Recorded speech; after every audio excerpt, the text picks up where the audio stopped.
రోజు ఎపిసోడలో శ్రీవల్లి నేను ఈ ఇంటి పెద్ద కోడలు కదా మామయ్య నేను వరలక్ష్మి వ్రతం చేస్తా అని అంటుంది. రామరాజు వేదవతి ఆయోమయంలో పడతారు.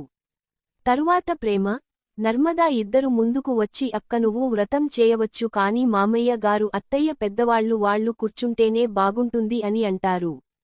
శ్రీవల్లి వెంటనే ఏడవడం స్టార్ట్ చేస్తుంది. అది చూసి ప్రేమ, నర్మదా వెంటనే అయ్యో అక్క ఈరోజు వరలక్ష్మి వ్రతం కదా మరి నీ నగలు మొత్తం వేసుకోలేదు ఎందుకు అక్క అని అడుగుతారు. శ్రీవల్లి ఒక్కసారిగా ఆలోచనలో పట్టుంది. తన ఆడపడుచుకి ఇచ్చిన రింగ్ గురించి వీళ్లలో చెప్పిందా ఏంటి అని.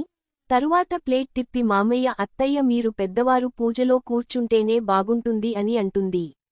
శ్రీవల్లి వల్ల అమ్మ ఈ మాటలు విని షాక్ అవుతుంది. తరువాత రామరాజు వేదవతి ఇద్దరు పూజలో కూర్చొని వ్రతం చేస్తారు.